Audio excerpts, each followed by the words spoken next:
Bang! Yeah, 713, don't step in this league, throwing rocks at the backboard. Living our dream, better dribble to the three, take the shot, here a cash short. And we don't even care what you say, we ain't scared of the hate, get a win in this last board.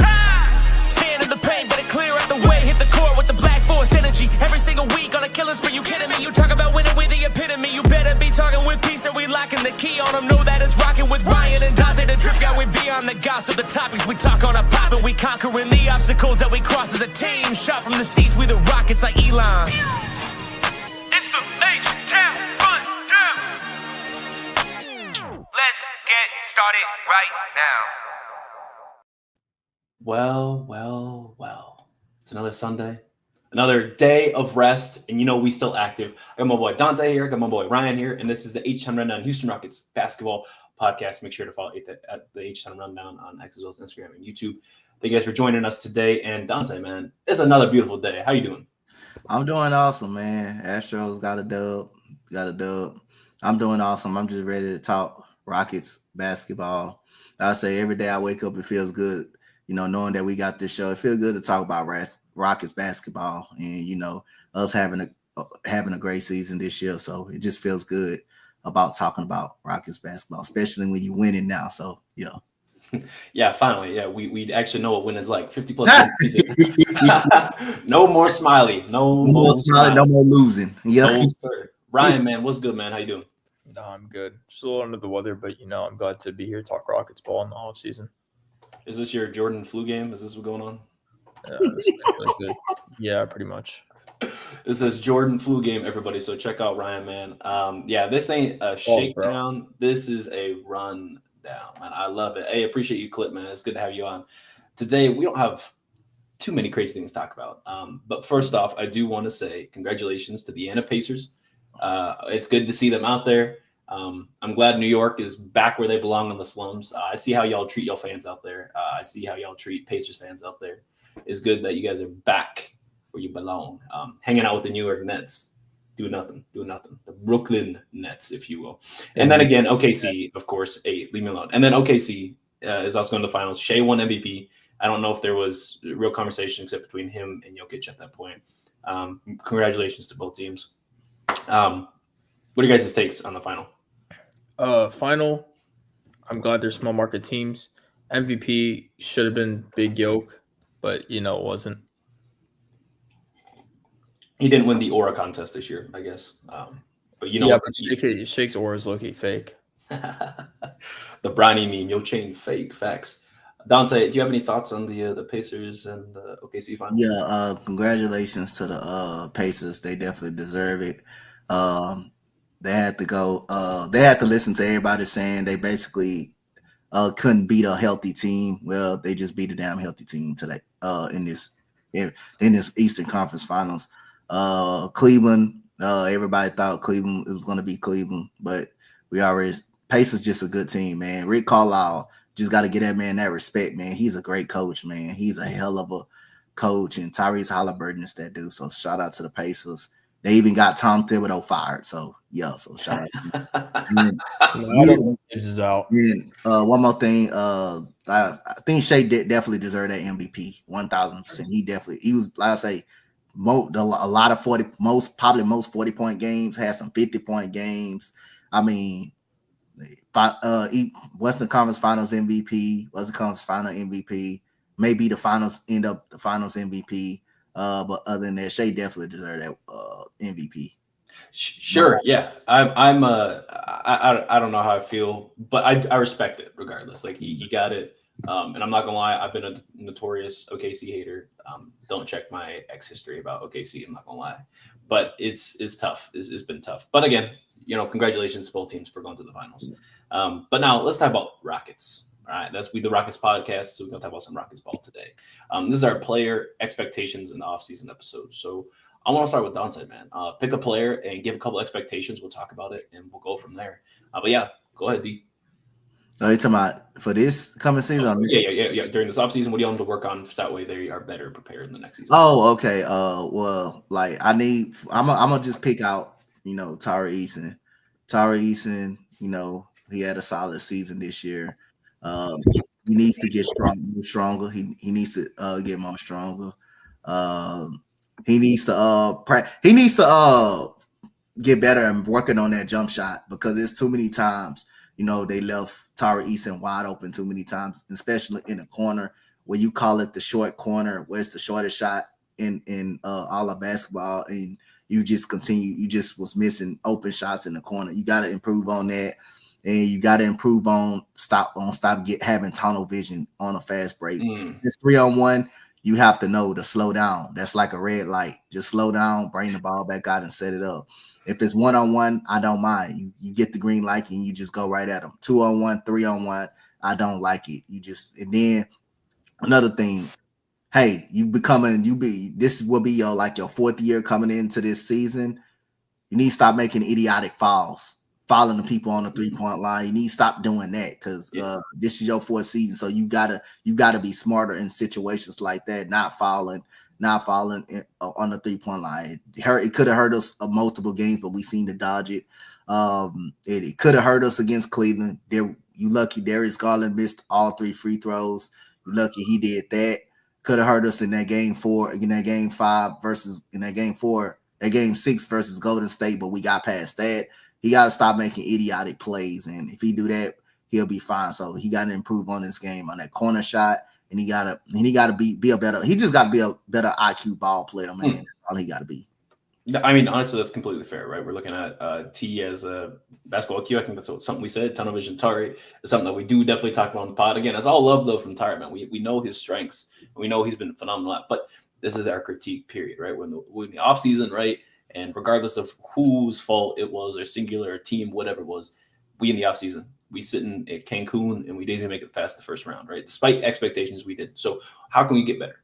And yeah, we asking Tari to work on his basketball IQ, right? I feel like that's completely fair. We also asking him to hit those corner shots, right? I will say something that we wanted him to improve on that he from last year to this season was he actually made layups, right? Remember that was the thing. He was just like, "Hey, bro, just make a layup, please. Just make a layup, please." He did that. He definitely did that.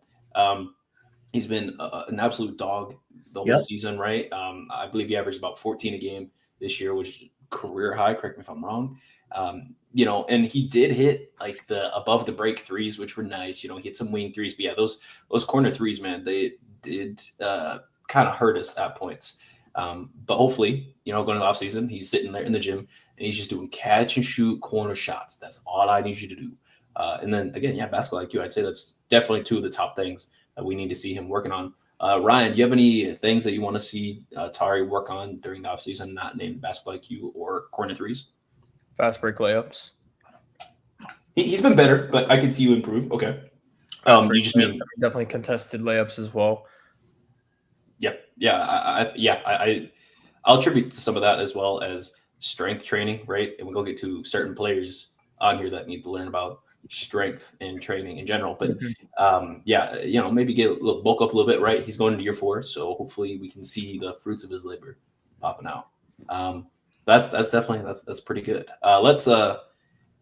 I'm gonna go with Jabari, all right, because we went Tari, so I'm going with Jabari here. I want to see Jabari Smith Jr. work on his overall aggression and rebounding, right? So something that we saw him kind of struggle with sometimes throughout the season was his rebounding rate, rebounding percentages, right, which is all just advanced stats for saying that he's not fighting hard enough for rebounds when Amen Thompson and Şengün and Adams are on the floor, right? If one of those 3 guys is not on the court, I need to see that man out there fighting for every rebound. Like his name is, I just want to see him go fight for these rebounds, right? I need Andre Drummond channeling for those rebounds, right? Every rebound that's up. He's 6'11". He's got length, right? Not only that, he's he can jump. He can jump, right? He can get off the floor. But I want to see him fight for some of those rebounds. Ryan, what are your since you want to talk about pause? What are your thoughts on Jabari? What do you want to see him improve at? I mean, definitely he needs to get stronger. I'd love to see him drive into the paint a little bit more. I really like his mid-range game. I mean, I love how when he does drive, he takes a little pull-up jumper. It looks great. But I think that I would love to see him kind of get that like Giannis archetype going, like build some strength, just run straight to the hoop because he's 6'11" and he moves pretty quick. I think he could do it. I mean, also knocking down those threes, shooting more threes for sure. Yeah, something I feel like that, we saw with Silas, right? He was like, we didn't run a lot of plays for Jabari And it felt like this season, Ime didn't run a bunch of plays for Jabari either. Look, also like defensively, I would love to see Jabari get more blocks. I mean, at the height he is and at the rate he moves, being able to guard 1 through 5, I think that he should be able to get more than 1 block a game. And I think he averaged less than 1 block a game this season. Or close to it. I mean, you're talking about the Giannis comparison, right? Giannis, I believe, only averaged 1.2 blocks. You know, because I see Jabari as like a weak side shot blocker rather than your paint deterrent, right? I disagree. He's 6'11". I'm not saying that. That don't mean because he's 6'11". That don't mean nothing, bro. That does not mean. Yeah, I know. I mean, Şengün, you know, he 6'11", right? 6'11". He should be getting more blocks, and he in the paint all. I agree. Don't get me wrong. I absolutely agree. That's what I would have said for Şengün as well. Sure, but you know, I think the argument that like I do want to see Jabari get more blocks, but he's not like.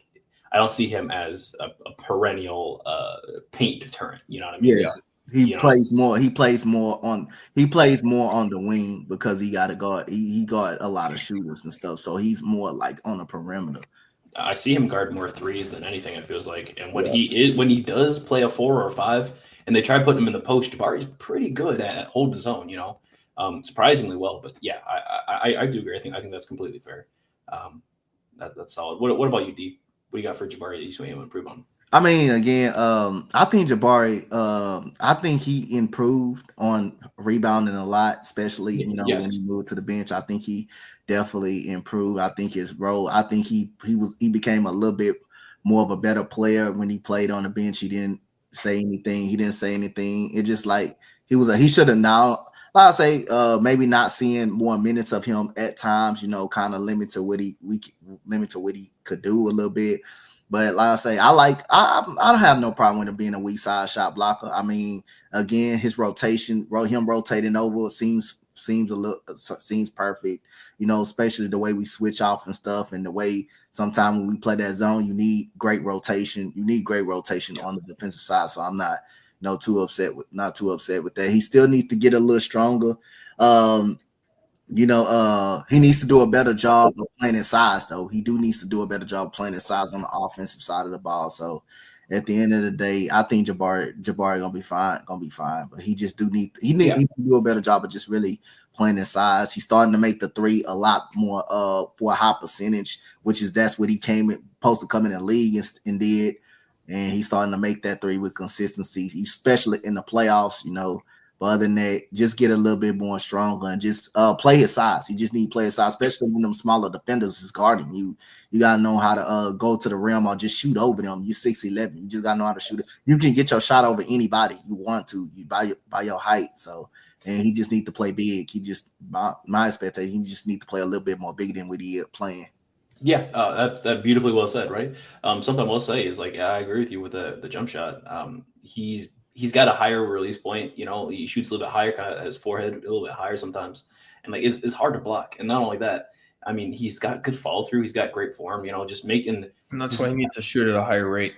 Yeah, right. Which is leading me to my next point of this isn't a critique on Jabari, but this is more like I want to see more opportunities for Jabari, right? Yeah. How can we put him in a better position to get the chance to score the ball? That's what I gotta say. And play him more, man. Yeah. Yes. Yeah. Coming out of that run more plays for him, bro. Yeah. More pin down screens. Honestly, he's great at getting open. I agree. Oh, Ryan, pick a player. Jalen Green. Oh, we starting off hot. All right. Yeah, we're starting off hot. Let's go. Go ahead. You want me to start? Okay. Yep. My first expectation for Jalen Green is just either get off of social media or stop posting these cryptic ass messages, bro. That's crazy.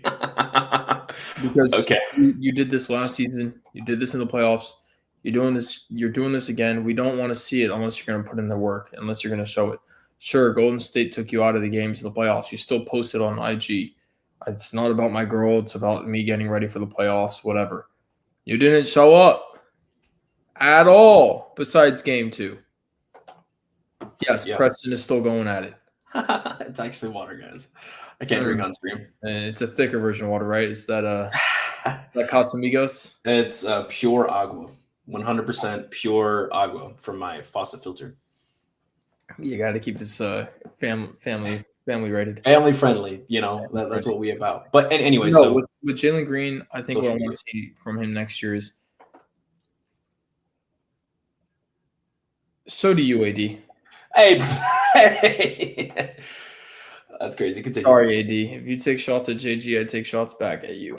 These are fair critiques, No, Jalen. I think AD's gonna comment some crazy BS to me. I already know, but don't let it get to your head. He distracting you. Remember, he's social media right now. You're Jalen Green, the social media. Yeah, look, I'm focused on Jalen Green right now. I think I'd love to see from Jalen Green next season definitely to come out stronger, like AD just pointed out. Yeah. I think Jalen Green needs to be attacking the rim more. If you look at his game, a lot of the times when you see him go lefty, he's still going to lay up with his right, like over his head like this. I mean, I'd love to see him get better with that lefty. I'd love to see him get a little bit stronger, attack the paint more, and just he can already fly by defenders. I just think the reason he's scared to or doesn't do it as much as he should is because he's like John Morant. He knows that once he gets in the air, he can be pushed out of the way really easily just because of his weight. Yeah, and I think that's something that I would love to see from him next year. Hey, AD, at least you're consistent. I give you that, bro. At least you're consistent, bro. Yeah, I mean, that's another thing I want to see from JG is, I'd say that this season he was probably 2.5, 3/4 out of 4 consistent. Next season, I'd love to see that almost 4/4 consistency throughout the season. And if we don't get that, I'd love to see it in the playoffs too, if we get there, depending on who we play. Yeah. And it shouldn't even depend on who we play at this point. It's just show up or don't. Let's break that down. That's what I want to see from JG next year. Show up or don't. Show up or don't. Interesting quote. Let's break that into sections though. Right. So one of the things that you talked about was his weight and strength training. I'm not a coach. I'm not a strength trainer. I've never had any experience in that. But Donte, you have experience in coaching. You've been around like strength training and all that. Can you Jalen is got a slender build, right? And usually in the NBA, most guys, they come in the league kind of slender and they bulk up to a certain degree, right? But there's only 3 players I can think of that have gained virtually no weight since they entered the league. And that would be Trae Young, John Morant, and Jalen Green. Those are the 3 guys I look at. And they still look as tiny as they did in their rookie year. And the difference is Trae, right? He's not a high flyer. Jalen and Ja are, but Ja can handle the contact. He's done some sort of core training. So why is Jalen struggling so much to either add weight or deal with the physicality? I mean, sometimes when you go to the rim, if he actually gets to the rim, you see the rim look how many people at the rim. Yeah, yes. That's most likely because our guys could not shoot and make shots. So when you got guys that cannot really shoot and make shots consistently, then it's gonna keep people in the paint. So he's gotta go over 3 to 2 people just to try to make a layup, and it's kind of hard to do, especially the way they go up with verticality. They basically go up with 2 hands and stuff up and down. But if you're one-on-one, Jalen Green got to really improve on that, man. If you're one-on-one and you got one dude and you going to the rim and it's one center in the paint, you're supposed to be able to go with your kind of athleticism. You're supposed to be able to finish those. And Jalen Green just a lot of times haven't just really finished those. But at the end of the day, he do got to get more stronger. One thing I like about him, he got way better on the defensive side, especially on the perimeter, like staying in front of guys and passing in the passing lane. And when he gets his open opportunities, he's got to make them, because the times you don't get doubled, that's when you got to make people pay. That's when you got to make guys pay. The time you have a chance to go one-on-one, that's where you got to make people pay. And Jalen Green hasn't really done enough of that.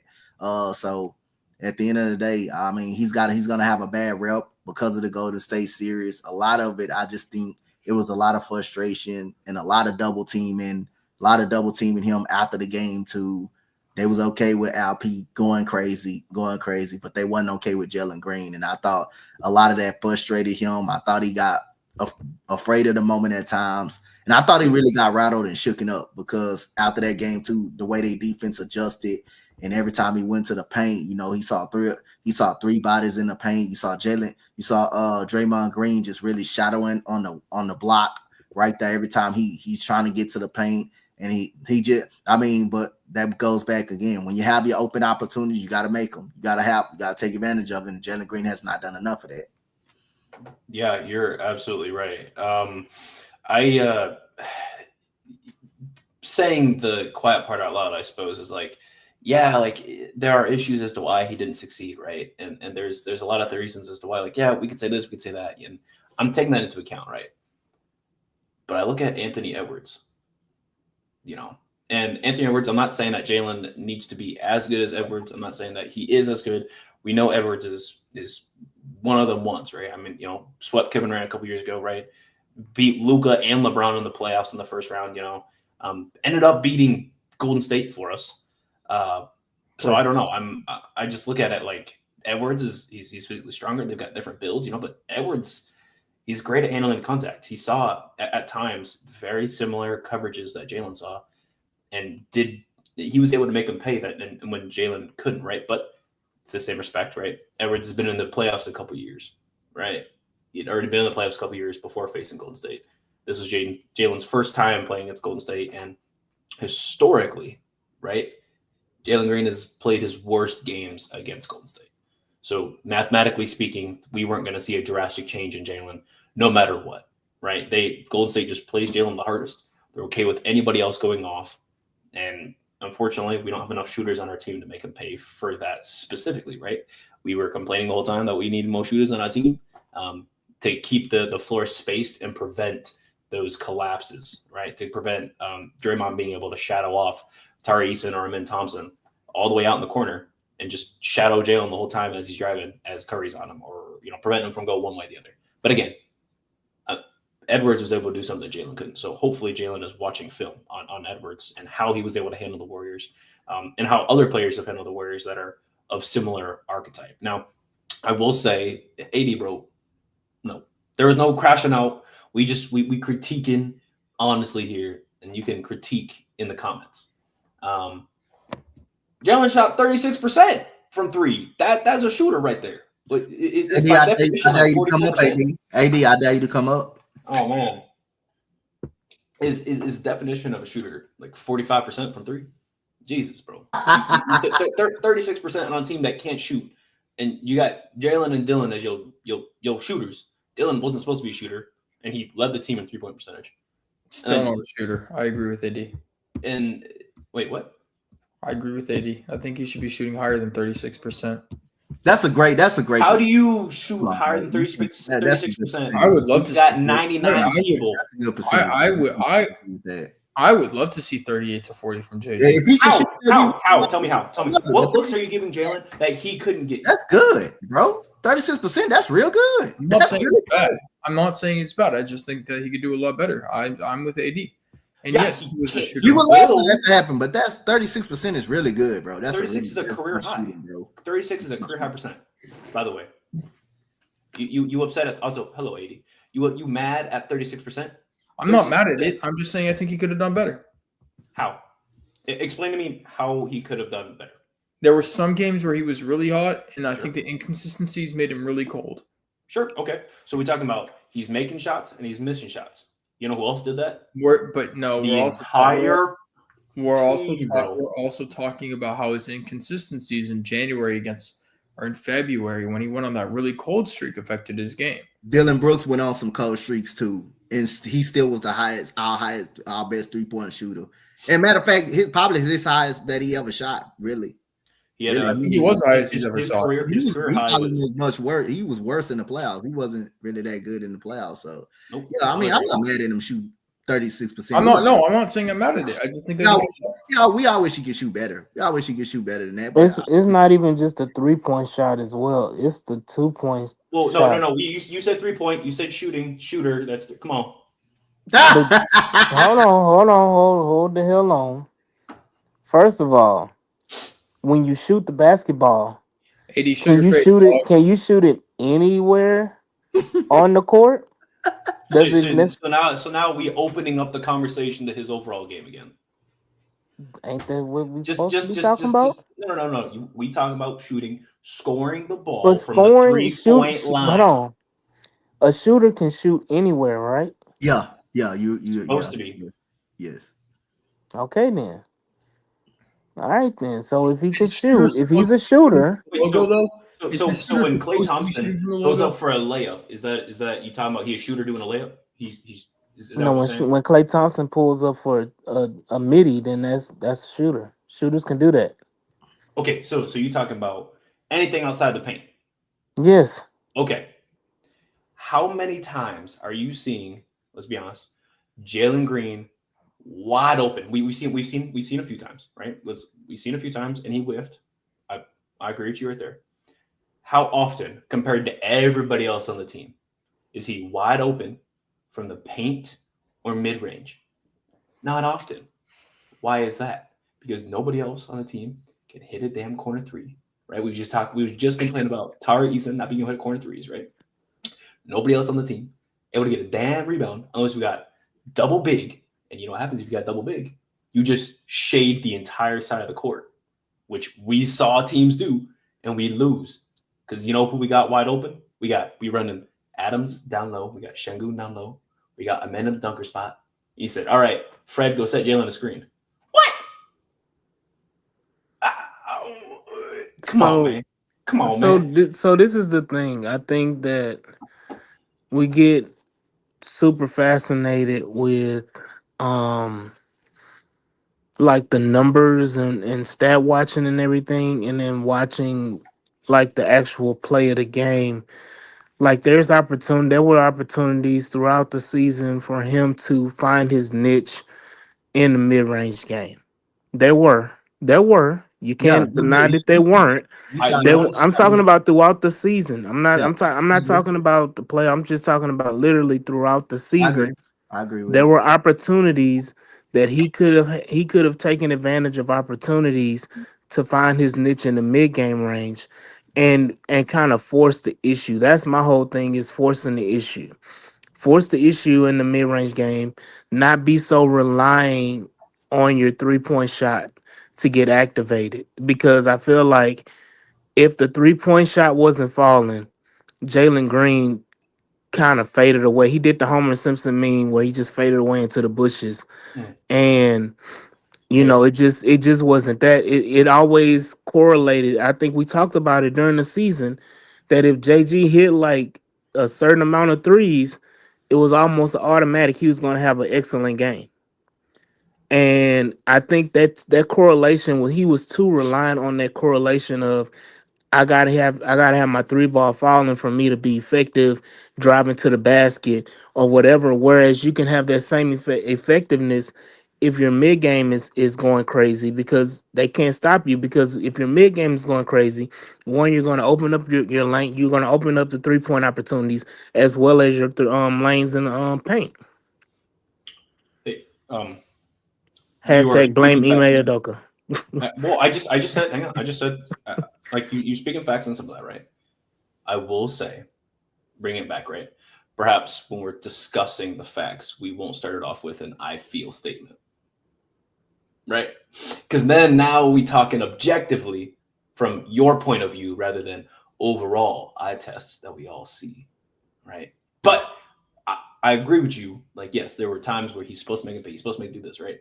Name me 1-2 guard that isn't not. I'm not going to say heavily reliant on, but needs to shoot 36% from 3 and isn't effective when they don't hit those numbers. 1-2 guard in the league that needs to shoot 36% from 3. 36 or higher to be successful.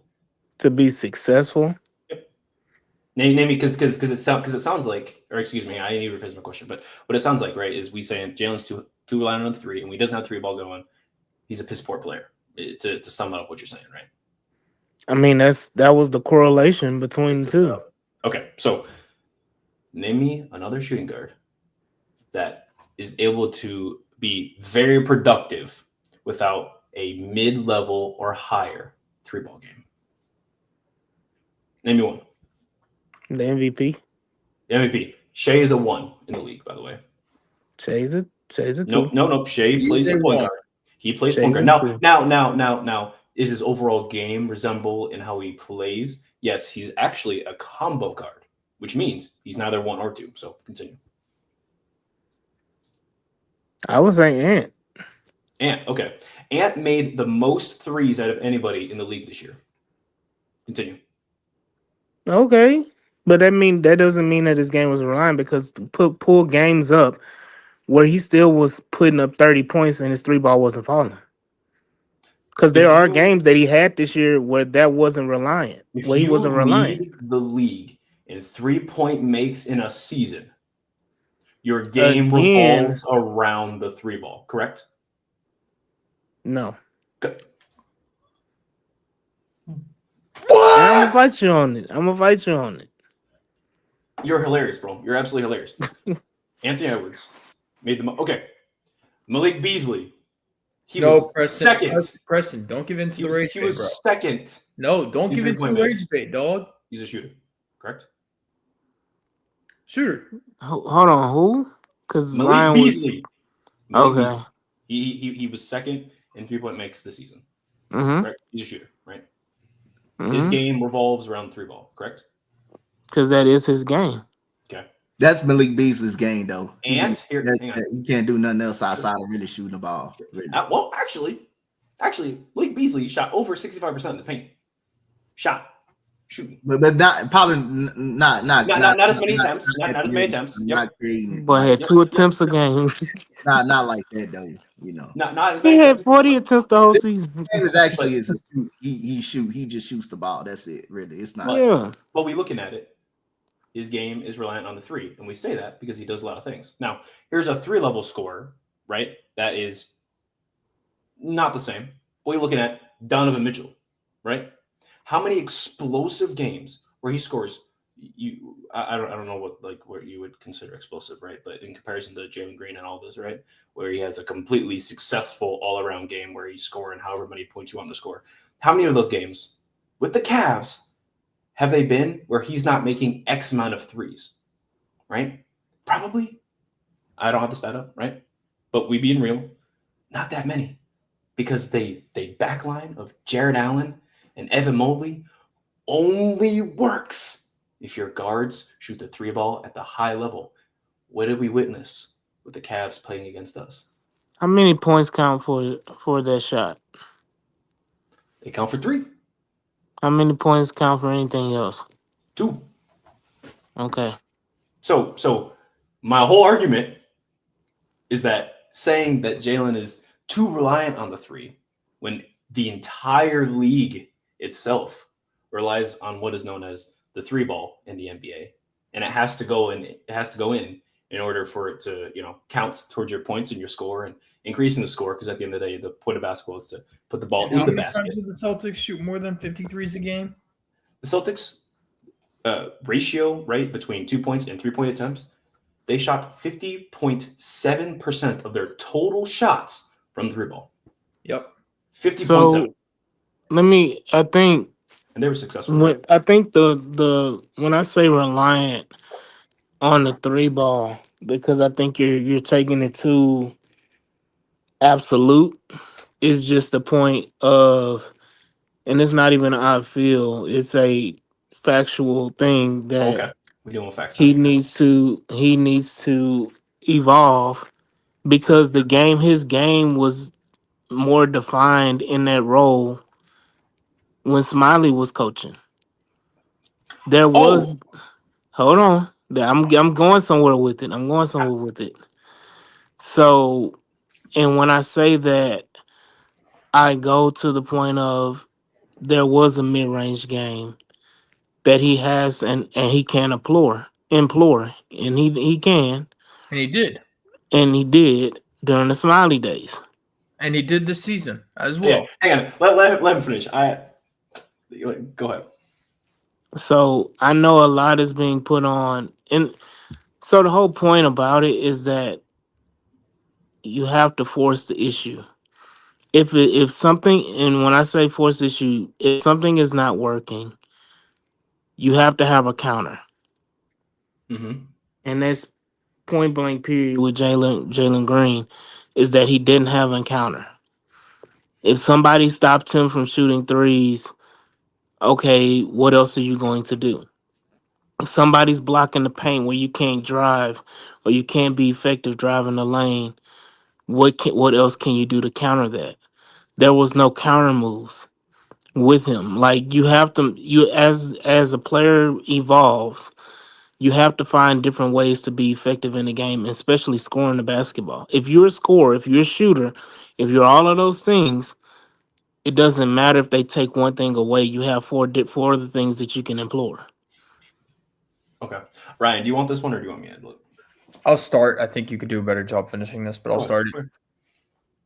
Jalen Green was also able to get hot in the mid-range. Have you seen that little step back that he does from each side of each swing? It's not just that he shoots from the three. He can shoot from the mid-range. He can get to the rim. The problem with the reason why we don't see him get to the rim as much and finish at the rim is because of his weight. If he was to put on muscle, he would be getting to the rim and making those buckets. No, Donte answered that before. That answer. Yeah, but anyway, that got nothing to do with his weight because Ja Morant finishes over people like that. Ja Morant is small and he does the same thing Jalen Green does, but finish it. He just finished. So that's. I think with Jalen, he needs to put on weight first. But okay. Look, you can see Jalen score and try to get a bucket at every, I guess what you're saying, 4 ways of scoring, right, AD? Jalen Green can hit the midi. He can hit the three. He can get it to the paint. He can dunk. He can shoot from around the court. He's not like I need to get a 3 to get going shooter. That's not how he is. Yes, once he makes a 3, it benefits his game a lot, but it doesn't need it to get going. Yeah. Okay. I'm gonna add on to that, AD, because I feel like I don't want this to be like an onslaught, right? We just having an honest conversation. Guys, ladies and gentlemen, if you guys don't know, AD is like the top 5 rage baiter of all time. He's sitting there right now going like this as he knows that we all as we speak. He is. But like we looking at it like this, right? To say that Jalen isn't using things I will agree he doesn't have enough counters, right? Because if they take away his 3 ball and he start driving, right? So that's they took away his 3, so now he's driving, right? He's not open for the mid-range, right? So that takes away his mid-range. So he has to go to the paint. Who's waiting for him at the paint? The center. Okay. So that means they just neutralized all 3 levels of scoring, right? Because the whole point is you're supposed to be able to score all 3 levels. You try to get a 3 ball. They clamp it up. Okay. He's trying to drive past his man. And maybe he gets past his man who's waiting for him, the center. Okay. So now the option is, okay, he should pass the ball, right? Because now he's got 2 attention on him, right? Okay. So he makes the right play. That's like more often than not, we see him make the correct play. Maybe it's not an assist, but it's I call it a hop assist, right? He passes it and someone passes it and they get the assist, right? That's kind of the whole thing with Ime is they play not 1-to-1, but semi-similar to the Spurs, who there was no, hey, Tim, I need you to score 45 tonight. It was, hey, I need you to get 22, Şengün, or whoever else, I need you to get 15. Parker, I need you to get 14 and 10. I need so-and-so to get 10. I need so-and-so to get 10, right? That is almost exactly what we've got going on, y'all. Şengün averaged 19. Jalen averaged 21, right? I believe Brooks and Amen averaged 14 and Fred averaged 12. Very all-around scoring, right? Everyone's getting a chance to score, right? Why is that?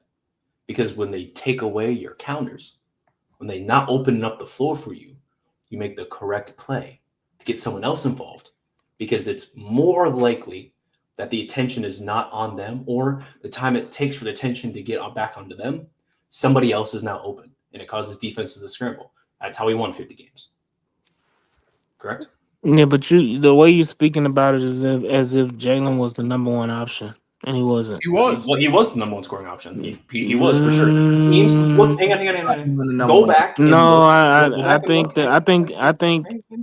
Şengün was the number 1 option, and they operated. Name me. Okay, so if he was the number 1 option, right? In this hypothetical, if Şengün was the number 1 option, why in the world would one of the team's best defenses game plan around somebody else? Because easy. When so this is the thing. I like that If stutter. you the thing is, if you're trying to take away the one thing about it is that Mhm. what wins you games? Scoring points, right? Yep. Scoring points. So if your number one option is not a scorer, but just because you're the number one option doesn't necessarily mean you're a scorer. I, And I will explain. You gotta follow me here because I know where your head is at and where you're at. Like when I say the number one option, the ball goes through you. The ball goes through you. That means you're the number one option, regardless if you're scoring 50 points a night or whatever. The ball goes through you means you're the number one option, and the ball went through Sengun. sure. Again, what do you need to do as a team that struggles to score? What are you going to do? Quote unquote, let's take away the number one scoring option. Not the number one person, period. Their number one option. Yep. Number one scoring option, me, which is Jalen Green. So if I take away some it to win a game, you have to score more points than the next Yep. person than the team you're playing against. Yep. I hear you. So if I take away their number one scoring option and let their number one do everything else, Yes. Yeah, that's what then exactly. I'm going to take that's the reasoning behind it. Yes. Not necessarily saying I'm going just because Jalen is the number one scorer, that doesn't make him the number one option. Because you just what you just said, Mhm. that you got to look at it this way. What is the counter? If you're the number one option, if Sengun is the number one option, and he's keyed on as the number one option, he makes plays for others to score. Yes. So if he made a lot of plays for Jalen to score, so that Jalen can be the number one scorer, Sure. right? So it's Yep. the same logic that you're using. My point is that they're going to take away what can beat them. And what can beat them is somebody scoring the ball. And that's anybody, right? So what you're saying is actually finish your take, please. Now, the Sangoon, like Sangoon, he's the number one option because if he's not scoring, he can impact the game another way. Other ways. But if he can get a teammate involved, he can get a teammate involved. He can get to the free throw. He can get to the free throw line. He's a very good playmate. He's a very good playmate. Yes, he missed a lot of shots at the rim. But like I say again, he can post up. He can post up. He shoots his float. He shoots the mid range. But it's other things he do. It's other things he do. He do a lot of other things. Well, that way, like he can score. He can score like just 15, but he impacts the game so many other ways. And then who Ime Udoka, when they in the zone, who Ime Udoka puts in the middle of that zone? They puts Alp in the zone because guess what? Hmm. In the zone because he can make a play. He can either find an open person or that allows him to go one-on-one. Jalen Green, just a score. He just, if he's not hitting threes, if he's not hitting a three, then he's going to be ineffective. If he's hitting a three, then he's going to be effective. That's why Golden State did able to do. That's why Golden State did what they did. That's why they say, "Hey, we got Draymond Green on. We got Draymond Green on LP. We got him on LP." And But yeah, could it go have ahead. Go ahead. could it have been that because we played them 5 times during the regular season, that they know the mentality of the players that you're playing? You have a scouting report saying, "Hey, I don't give a damn what we do with LP. We can put two, we can do this, we can do that." He's still going to have the same mentality. He's still going to do what he does, and there's no stopping him. Whereas with Jalen Green, as we played them 5 times, I think he had one good game against the Golden State Warriors in those 5 games during the regular season and That was the playing last game tournament, we Yeah, played him. That was the two. last game we played him. or That was two, or whatever it is. It's just the point of we know mentally who we can take out. You want to say they're taking players out mentally and that they're not doing anything actually defensively. Is that what you're saying? They can do both. It's not one or the So other. so they So the game plan again was that I'm going to take this away from him, and I know how it affects him mentally because we played him 5 times during the regular season, and when we took this away during the regular season, this is what happened. This was what the result was. Because I'm honestly, if you go back and look at it, the defense, they didn't play differently, like super differently defensively from what they did in the regular season. towards Jalen Green. If you go back and watch those 5 games and then watch the playoff games, it wasn't a drastic difference. And so, with that being said, right, if you're taking away, right, like we said, we were talking about counters and all that, right? They're doing all these things to prevent their most explosive, their best scorer, the guy who can win them games from scoring alone, from nothing else, but doing the most important thing in basketball is putting the ball in the hoop. If they take that away, the entire team falls apart, right? But the entire team didn't fall apart. We didn't. No, because if We that was didn't. the case, one, We if that didn't. was the case, we would have lost every game by like 25. If Great what you're trade. talking about falling apart is the team losing, is just falling apart and losing by 25 every game. Did, Every game was competitive. Every game was like within an inch of winning the game, or a bucket or two of winning each game. So you can't say the 12 whole points is a team bucket. fell apart. Falling apart is 12 what points is a bucket.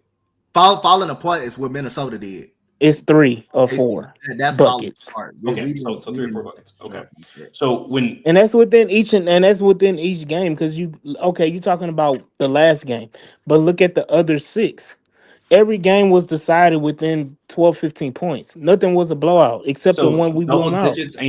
double digits ain't a decisive win. Not in the NBA, man. NBA, because once again, we just saw Indiana win a freaking game down double digits with 50 seconds left. And Yep. why were they able to do that? I don't know why. Preston, tell me why.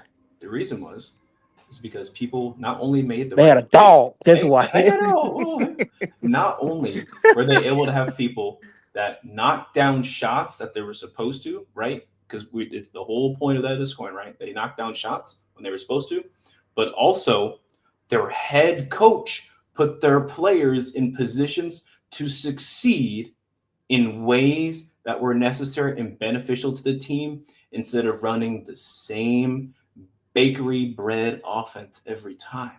He changed it up. He made it different. He said, "Hey, Tyrese, you're shooting 3 of 9 right now. Cool. We know you're not scoring a lot. So here's what we're going to do instead." And he put them in positions to get guys like Benedict Mathurin, Andrew Numhart A to lot go of that off. stuff came off defensively as well. Sure, yeah, so some of that did. So if you and that was a problem too, is that defensively the Rockets in general had too many lapses Okay. to kind of sustain the lack of, like, you can't be lack of scoring or lack of shooting across the board, not hitting your free throws, and then still have defensive lapses. That was the biggest problem, and sometimes it made certain players unplayable because they weren't effective defensively.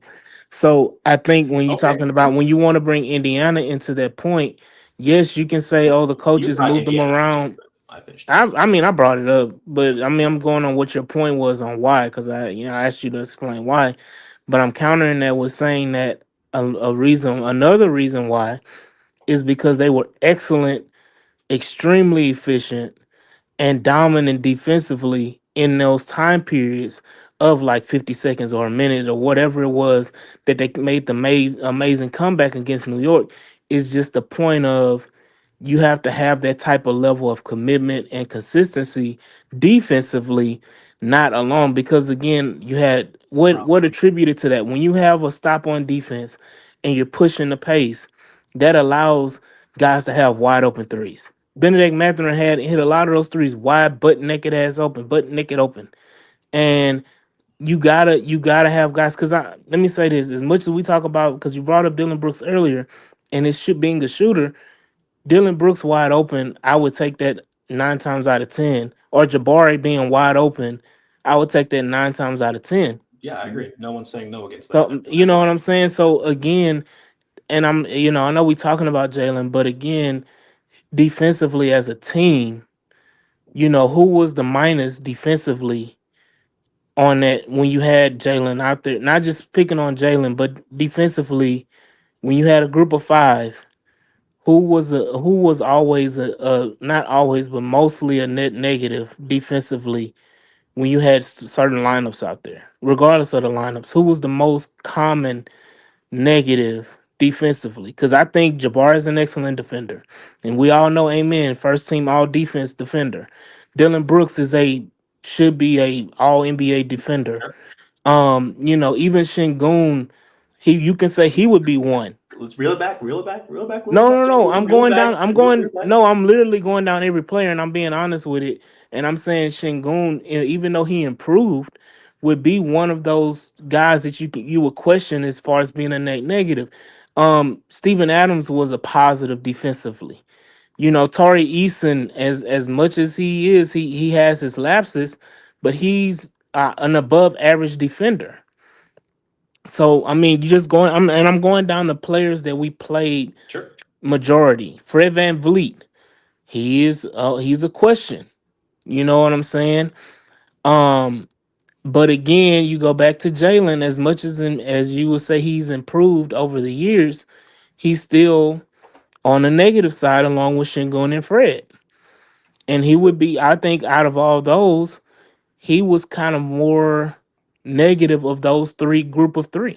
So it's not just being negative, but that he was the most negative. That's the worst part. Is other people can be negative and like we got questions about him, But he was I'm the not saying, most but I'm negative, just saying. he's wrong. Okay, so this is the Is thing. that what you're saying? I'm saying that Jalen being the most negative Mm-hmm. is extremely worse, because even though Shingun had negative moments defensively, he wasn't a negative offensively. Fred Van Vliet, the last 4 games of the series, was probably our most potent offensive weapon Sure. in the playoffs for the Houston Rockets. And Okay. I go back, because a lot of my comments and everything like that have been amplified because of the playoffs for Jalen Green. And it just goes to show, and it for me, it just wasn't a switch there. And that's my only comment, is that I was expecting a switch from him playing regular season Jalen to playoff Jalen, and it was just the same Jalen Green the whole time. But I know I'm kind of all over the place, but because I do need to step away. But I just want to, get my comments off about Jalen Green. Want to crash out a little bit about Jalen Green. But other than that, I think that was the only issue. That was the main issue, is that there wasn't a switch for Jalen Green. And I know people want to bring up, his first playoff series, this, and that. Sure. There's a mentality that certain players have, regardless if it's their first time or not. At the end of the day, when you go, never mind, I was gonna go down a whole nother road about people first time, but but I'm going to leave it there. AD man. I didn't want to put Ryan on Front Street. No, But he's busy. You should have done it. Look, AD, I don't understand You should have done this conversation of this, that, and the other, because the way I'm looking at it is, it sounds like you just said the same thing that we said, where mostly it was a team composition thing. Like that, like at the end of the day, that's what we're saying, is the team failed here. The team couldn't do this. The team couldn't do that. And when your team failing, right? Everyone likes to, not everyone, a lot of people, especially haters. the team was failing because of Jalen. Hey, whoa. Hold on. You saying because Jalen, but were there not moments, actually, throughout the entire time we watched, we said, hey, this player needs to keep doing that. This player should do this. How come they're not doing that? Let's take a look at free throws, right?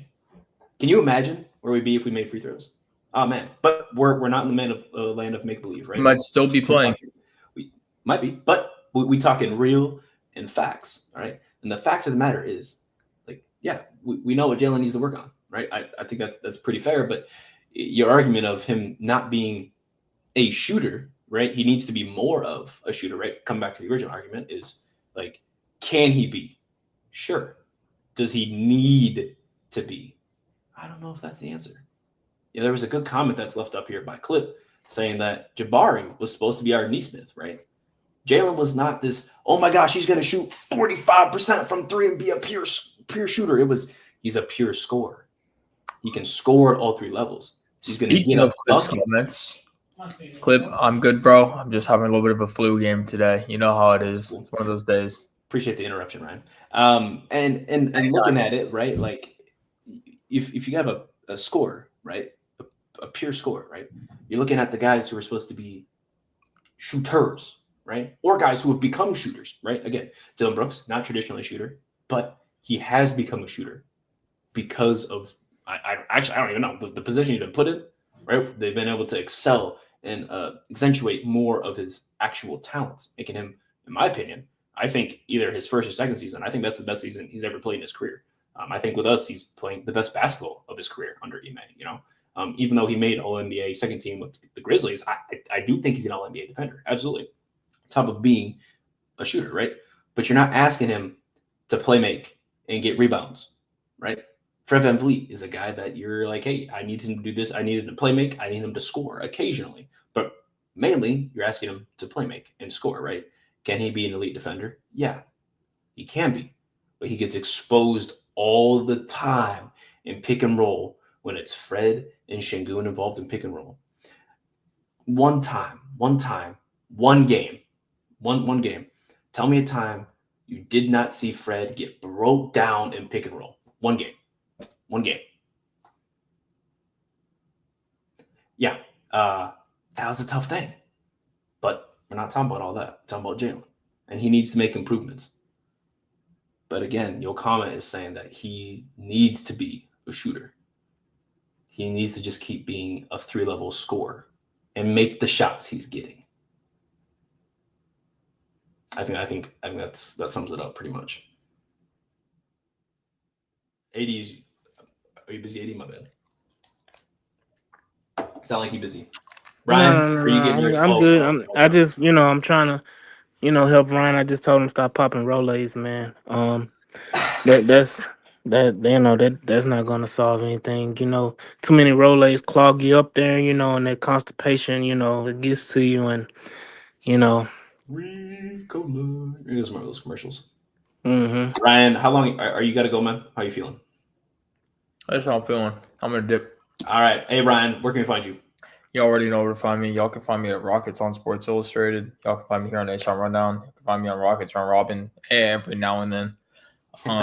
And soon to be, y'all can find me at the NBA store in the Galleria. So come by and say hello. If you guys want to go by and bully Ryan, go down to Houston. Go down to the Galleria. Bully them, man. Appreciate you, Ryan. Hey, I'm proud of Ryan, man. He showed up and he performed and he didn't show the forehead. So we damn, bro, he's chilling. Damn, leave him alone. Damn. But no, man, I'm about to dip myself. Y'all already know H-Town Rundown all day. I just came here to crash out about Jalen. Preston shouldn't have let Ryan bring up Jalen. You should have talked about everybody else. You knew that was gonna hijack the show.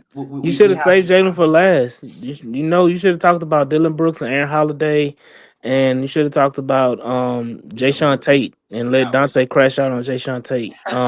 We know he gone. We know he on the way gone. I can't wait till he announces he gone so we can hit that he gone. But yeah. But definitely, man. Appreciate y'all. Great show. Great debate. As always. And I'll see y'all when I see y'all, man. Yes, good time. So Donte, now that the two adults are in the room, the goats are left back in this conversation. Enough of Jalen Green, bro. I don't want to touch that no more. We still got a few players to talk about. We already pushed in an hour. We talked about a couple guys. Let's end it off. Let's do two more. So let's do one each. Start off with somebody. So we're gonna talk. So we talk about the players that are for sure gonna be back next year. Yeah, right? yeah. All right. Not sure for Fred VanVleet for sure will be back because you already know he got. But I say LP. He just for me, he got to be a better finisher at the rim. I think he's got to be a better finisher at the rim, and he's got to be a better free throw shooter.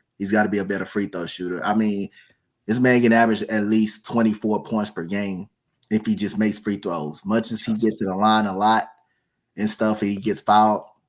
You got to be able to make your free throws. At least make your free throws at a 77 or 78% clip, and he should be fine. He should be fine. I think next year he may be another. I expect him to make the All-Star team again. And again, he just got to. It's not much Alp need to work on. You want if he want the 3-point ball, I think he has the ability to add that a part of his game. Again, he didn't take a lot, but I think that can make him more unstoppable to guard if he adds the 3-point ball in his system. But free throws and making shots, easy shots at the rim, I think that's what Alp needs to work on.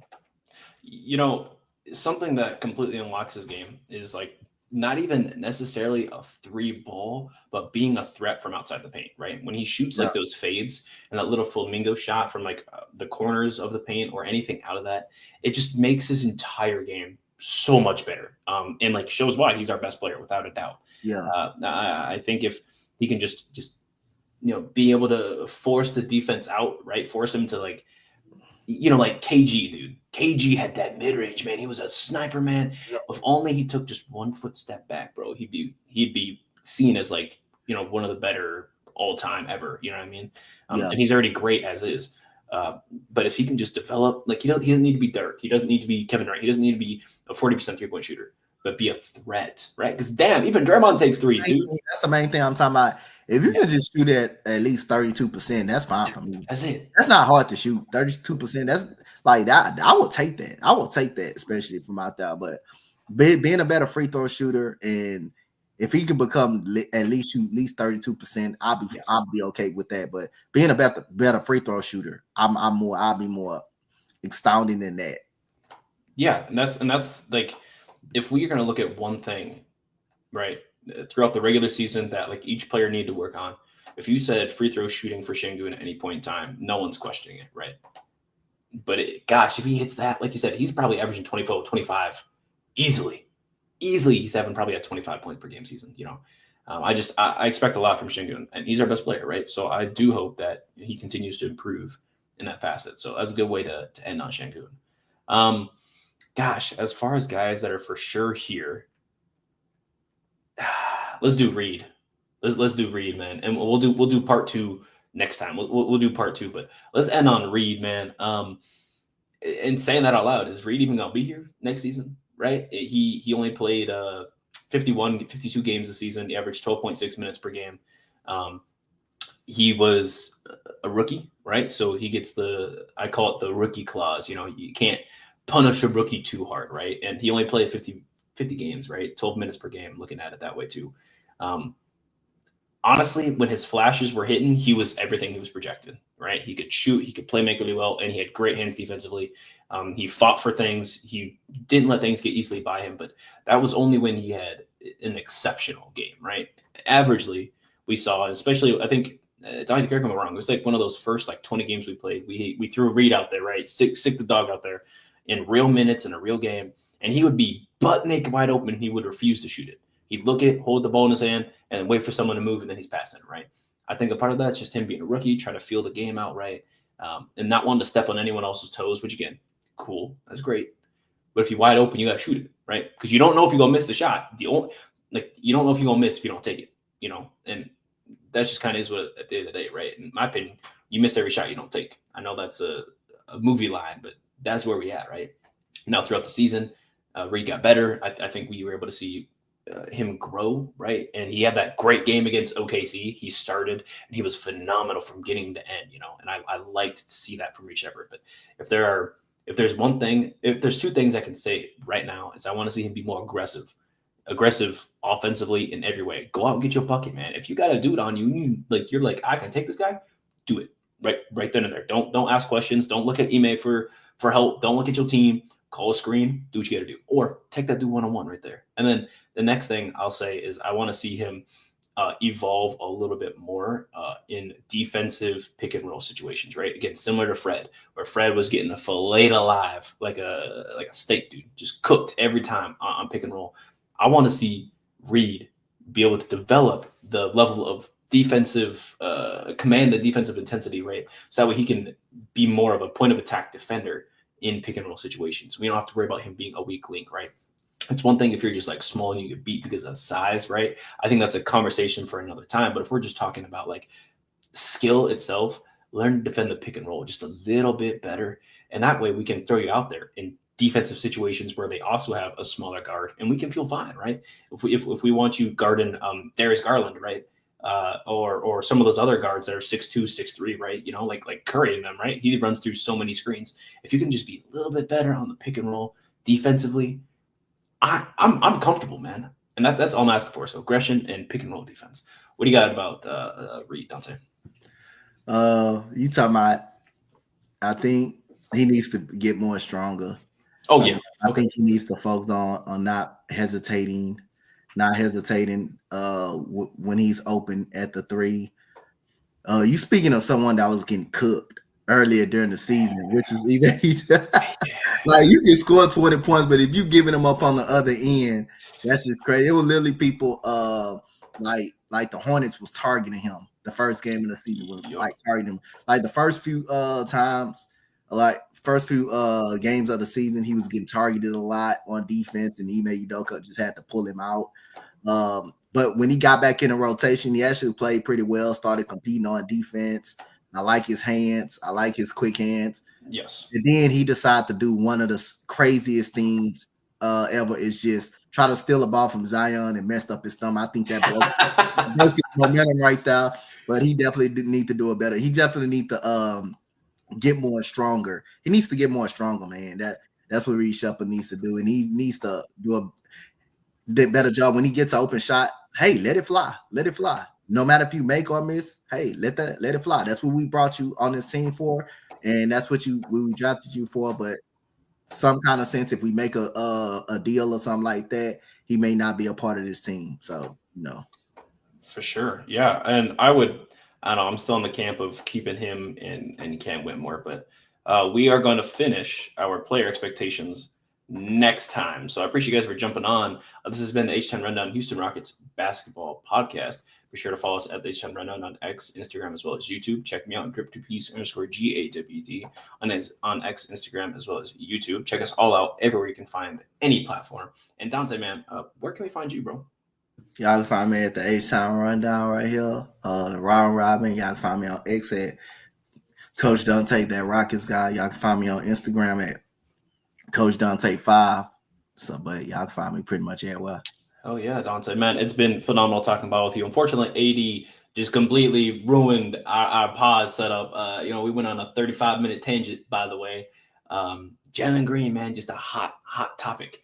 But we got more things coming about that in the future and all that. So thank you guys for watching. Thank you for listening. Be sure to go subscribe to the YouTube channel, man. I see all 200 of you watching right now. I don't see one extra subscription. Go subscribe to the YouTube channel. We be giving things away all the time. Donte can tell you, man, we give away tickets, give away bobbleheads, jerseys, man, anything y'all want. But you can only get them if you subscribe. All right, so go subscribe to the channel and leave a comment down below on player expectations for, anybody, right? If you want to get ahead of the game and talk about Tate, Donte's favorite player, if you want to talk about anybody else, you want to talk about coaching, anybody, just leave a comment down below and let us know. Donte, man, thank you for serving today, bro. Yes, Have a good night, guys.